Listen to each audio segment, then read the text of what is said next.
السلام عليكم muuqaal kan yar waxaan rabaa inaan kaga hadlo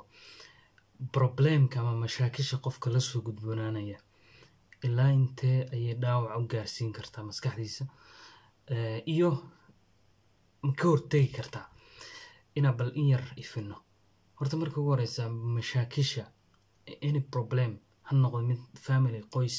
ha noqdo mid deegaanka ka joogtid ha noqdo national ama qarankaaga ama dalka oo dhan waxa way macnaheedu marka Soomaaliyana waxa la yiraahdaa meesha adduunka ugu mashaakilka badan ilaa heer la isdilo ilaa la isqarxiyo iyo inta ka hooseysa oo qofka noloshiisa dhan uu dhibaato iyo damage ku dhex jiro hadaba waxa jira marka mashaakishaas marka qofka hadii uusan wacyi u lahayn uusan ka fikirayn waxa haysta maxay tahay waxan ku jirto problemkan aad dareemaysid nafsida inuu qofku mood isaga jiro inuu yara naxsan yahay inuu walwalayo ku taagan yahay waxyaalahaas waxay keenayaan inuu qofkii mentally uu damage u noqdo taasna waxay keeni kartaa xanuuno badan oo maskaxda oo bini'aadanka maskaxdana waa meesha centerka oo dhan qofka laga hago haduu uu rabo inuu wax qabsado haduu rabo inuu nolosha wax ka bedelo يعني meesha wax xigta qofkan baadigeena dhan xigta oo centerka u ah oo maskaxda iyada marka hadii khalkhal uu galana waxa weeye qofkii noloshii ayaa ku adkaanaysa inuu sii wado marka waxa loo baahan yahay horta marka ugu horeysa inaad ku baraarugsan tahay oo og tahay waxa ku haysta oo qeexdid horta maxaa ku haysta fadhiiso problemkan ku jirtid muxuu yahay مثلا inaad qortid waxa ka fikiraysid yani waxa adiga gaar ku khuseeya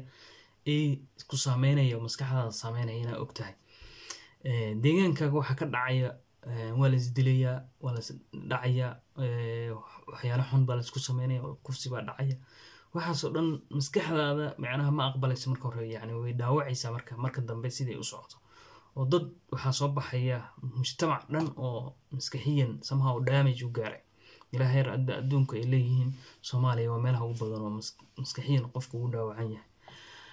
marka aad waxyaalaha lagu ogaado waxa kamid ah marka inaad qortid ama aad sheegtid waxa aad dareemaysid feelingkaaga waxyaalaha aad dareemaysid waxay ka qayb qaadanaysaa daraasooyin la sameeyay inaad yani arintaas xal u noqoto ama prevention u noqoto inaad ka ilaaliso maskaxda inaad dhaawac gaaro tan labaad waxa weeye inaad deegaan aad hesho oo macnaha nature deegaanka dabiiciga ah مثلا hadaa geedo hoosta tagtid kaliya fadhiisatid waxay ka qayb qaadanaysaa in mentally macnaha aad noqoto qof fit ah oo damage-ka uu ka ilaaliyo waxa kamid ah inaad la sheekaysato oo xiriir la yeelato ama la hadasho qof aad ugu kalsoon tahay oo u sheegato waxyaalaha feelingkaaga ama dareemayaasha waxa aad dareemaysid waxa ugu yar ha noqdo iyo waxa ugu weyn iyo inta u dhaxeeya intaba inaad macnaha qof aad la wadaagi karto inuu jiro si aad u hesho macnaha mental support-ka waxyaalaha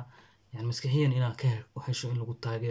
taageeradaas waxay ka badbaadinaysaa in mentally aad maskaxdaadu ay dhaawac gaarto waxyaalo kale oo waxa jira macnaha badan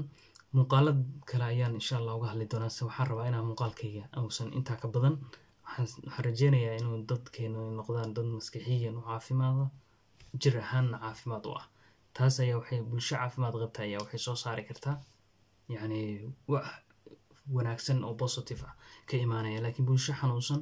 oo mentally xanuunsan oo jir ahaan xanuunsan horumar iyo waxa ay gaari karaan